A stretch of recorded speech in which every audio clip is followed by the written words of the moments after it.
वफाकी वज़ीर ख़ज़ाना मोहम्मद औरंगज़ेब से IMF मिशन की मुलाकात। IMF mission chief Nathan porter की वज़ीर ख़ज़ाना को तकर्री पर मुबारकबाद।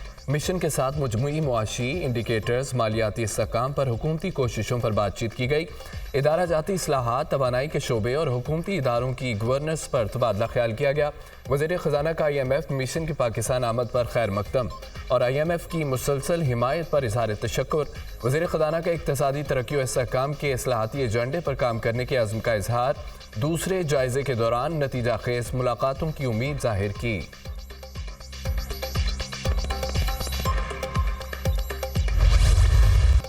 टैक्स आमदनी बढ़ाने के लिए IMF ने डू मोर का मुतालबा कर दिया। IMF के साथ टैक्स से मुतालिक मुज़ाकरात की अंदरूनी कहानी सामने आ गई। IMF का तामीराती शोबे के लिए खुसूसी टैक्स निज़ाम जल्द अज जल्द ख़त्म करने का मुतालबा। सनतों के लिए टैक्स मुराद से मुतालिक FBR और काबीना के स्वाबदीदी इख्तियार मनसूख करने का मुतालबा। मुस्तक़बिल में दी जाने वाली टैक्स मुराद लागत और फ़वाइद की तशख़ीस से मशरूत करने की सिफारिश। गैर मुनाफा बख्श तंजीमों के लिए टैक्स छूट ख़त्म करने के लिए टैक्स नेट में लाने की हिदायत। खैराती इदारों को दी जाने वाली मौजूदा टैक्स मुराद का दोबारा जायज़ा लेने की हिदायत। IMF का नेशनल टैक्स काउंसिल के TORs में तोसी करने का भी मुतालबा। नेशनल टैक्स काउंसिल के TORs में टैक्स रेट्स में हम आहंगी शामिल करने का मुतालबा। ज़रूरी आमदन और प्रॉपर्टी टैक्स की बुनियाद पर तोसी को भी TORs में शामिल करने की सिफारिश। वफाक से टैक्स वसूली और सूबाई टैक्स क़वानीन के नफाज के लिए सूबों से ताउन बढ़ाने का मुतालबा। IMF की वज़ारत ख़ज़ाना में टैक्स पॉलिसी यूनिट कायम करने की सिफारिश।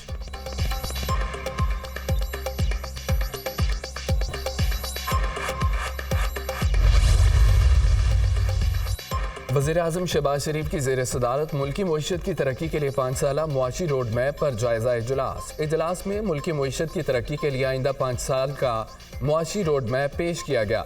महंगाई में कमी, गुर्बत की तखफीफ और रोज़गार की फराहमी रोड मैप का हिस्सा। मनसूबों के हवाले से अमल दरामद का शेड्यूल बनाकर पेश किया जाए। वज़ीर आज़म की हिदायत। कहा, मईशत के मुख्तलिफ शोबों के तमाम स्टेक होल्डर से इस प्लान पर अमल दरामद के लिए मुशावरत की जाए। वक्त ज़ाया किए बगैर मुल्की मईशत के इस्तेहकाम और तरक्की के लिए मनसूबों पर अमल दरामद यकीनी बनाया जाए। आइंदा 5 बरस में मुल्की मईशत को इस्तेहकाम देकर उसे तरक्की की राह पर गामज़न करना है। हुकूमती अखराजात को कम करेंगे। गरीब आवाम के पैसे को मज़ीद ज़ाया नहीं होने दूंगा। डिजिटलाइजेशन और जिद्दत से महसूलात बढ़ाएंगे। ज़री शोबे में भी जिद्दत से फ़ी एकड़ पैदावार बढ़ाएंगे। नुकसान में चलने वाले हुकूमती इदारों को तरजीही बुनियादों पर निजकारी की जाएगी।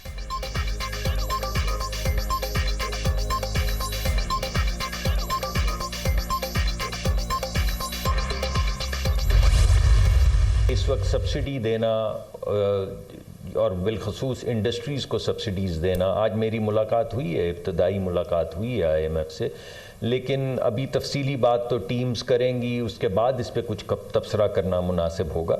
लेकिन बज़ाहिर मुझे ऐसा लगता है कि जिस तरह का माहौल है उसमें हमारे मुल्क की इंडस्ट्रियलिस्ट जो हैं या इंडस्ट्रीज़ जो हैं उनको सब्सिडाइज़ करना ख़जाने में से, वो गालिबन IMF इस वक्त शायद उस पर हमें टफ़ टाइम। इस वक्त हमारे पास बिजली के हवाले से बिजली का फुकदान नहीं है। हमें ट्रांसमिशन लाइन को अपनी स्ट्रेंथन करना है, मगर उससे ज़्यादा जो अहम चीज़ है वो हमारी डिस्ट्रीब्यूशन है। हमारी ये जो बिजली की तकसीम कार कंपनियाँ हैं उनके अंदर जो लॉसेस होते हैं उनको हमने घटाना है। IMF वक्त से इब्तदाई मुलाकात हुई। बज़ाहिर लगता है इंडस्ट्रीज़ को सब्सिडी देने के मामले पर IMF टफ टाइम देगा।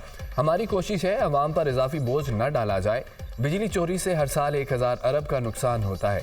हमने बिजली की चोरी रोकना है। तकसीम कार कंपनियों की चोरी को ख़त्म करना है। बिजली की पैदावार कीमत को नीचे लाया जाएगा।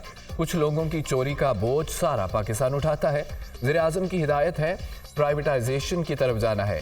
वफाकी वज़ीर तवानाई और पेट्रोलियम मुसद्दिक मलिक की दुनिया न्यूज़ के प्रोग्राम दुनिया का इमरान खान के साथ में खुसूसी गुफ्तगू।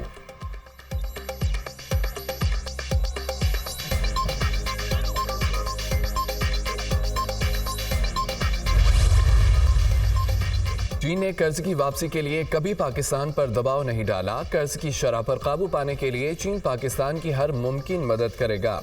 चीनी काउंसिल जनरल जाओ शीरिन का फैसलाबाद चैम्बर ऑफ कॉमर्स में तकरीब से खिताब। कहते हैं पाकिस्तान को अपनी बरामदात को बढ़ाना होगा। चीन गैर मुल्की मसनूआत के लिए अपनी मंडी को खोल रहा है। पाक चीन फ्री ट्रेड एग्रीमेंट 2 के तहत पंजाब के बड़े पैमाने पर ज़री, सनती और तैयार अशिया चीन में बरामद की जा सकती हैं।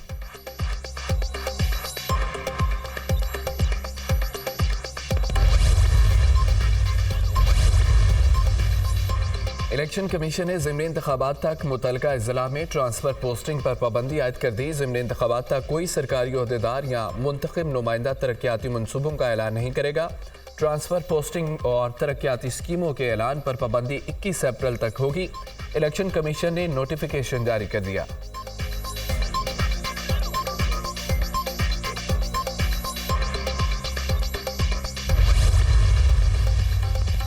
FIA ने रुकने कौमी असम्बली शेर अफजल मरवत को तलब कर लिया। FIA साइबर क्राइम इस्लामाबाद ने तलबी का समन जारी कर दिया। बैरिस्टर अकील मलिक की शिकायत पर शेर अफजल मरवत को 18 मार्च को तलब किया गया। FIA ने रुकने कौमी असम्बली को मुतनाज़ा ट्वीट करने पर तलब किया।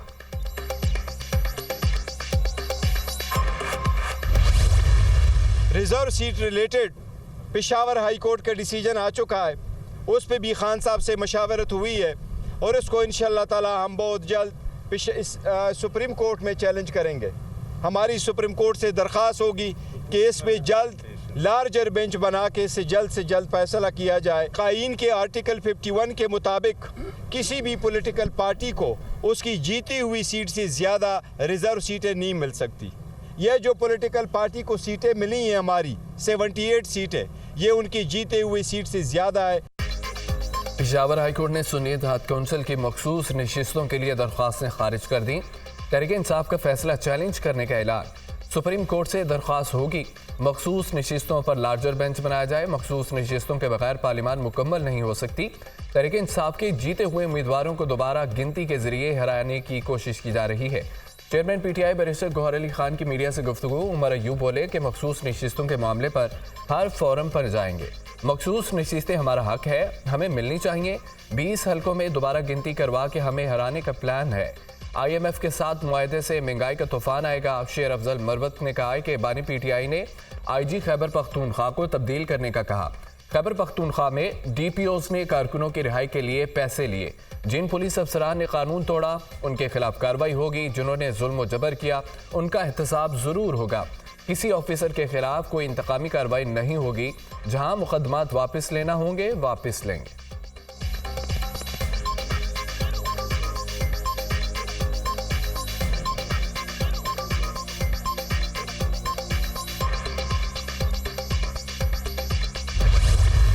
सेनेट की 6 नशिस्तों पर ज़िमनी इलेक्शन, 4 पर पीपल्स पार्टी के उम्मीदवार कामयाब। इस्लामाबाद की सीट पर यूसुफ रजा गिलानी सेनेटर मुंतखब। यूसुफ रजा गिलानी ने 204 वोट हासिल किए। सुन्नी इत्तेहाद कौंसिल के इलियास मेहरबान 88 वोट हासिल कर सके। सिंध में सेनेट की 2 जनरल नशिस्तों पर PP के उम्मीदवार असलम आबरू सैफुल्ला दारिजो भारी अक्सरियत से कामयाब। असलम आबरू ने 57 जबकि सैफुल्ला ने 58 वोट हासिल किए। सुन्नी इत्तेहाद कौंसिल की शाजिया सहेल और नज़ीरुल्लाह को 4-4 वोट मिले। 124 अरकान ने वोट कास्ट किया, 1 वोट मुस्तरद हुआ। बलोचिस्तान की 3 नशिस्तों पर भी वोटिंग हुई। बलोचिस्तान में पीपल्स पार्टी के अब्दुल कुद्दूस बजिंजो, नून लीग के दोस्तीन डोमकी और JUI के अब्दुल शकूर कामयाब। PP के अब्दुल कुद्दूस बजिंजो ने 23 वोट हासिल किए। नून लीग के दोस्तीन डोमकी ने 17, JUI के अब्दुल शकूर ने 16 वोट हासिल किए। कौमी सिंध और बलोचिस्तान असम्बली में वोटिंग हुई।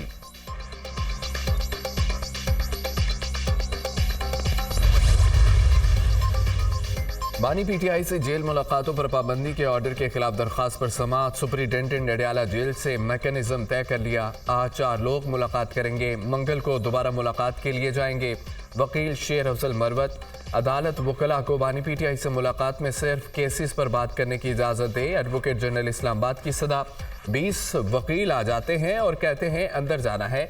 जेल सुपरिटेंडेंट, हम आपको ये नहीं कह रहे कि सब लोगों को जेल में भेजें। बानी PTI से मुलाकात की इजाज़त दें। जस्टिस अरबाब ताहिर के रिमार्क्स, आप इतनी गहराई में ना जाएं।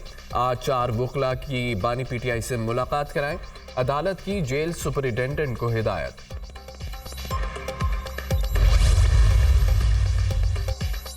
मजदूरों को अपनी छत फराहम करना मेरा अज़्म है। सूबा भर में मरहलावार लेबर कॉलोनियां बनाएंगे। वज़ीर आला पंजाब की सूबा भर के मजदूरों और वर्कर्स का जामिया डाटा मुरतब करने की हिदायत। पंजाब में स्कूल एजुकेशन काउंसिल की तश्कील 9 का फैसला। वज़ीर आलम मरीम नवाज ने मंजूरी दे दी। सूबा भर के स्कूलों को बतदरीज सोलर एनर्जी पर मुंतकिल करने के लिए जामिया प्लान तलब कर लिया।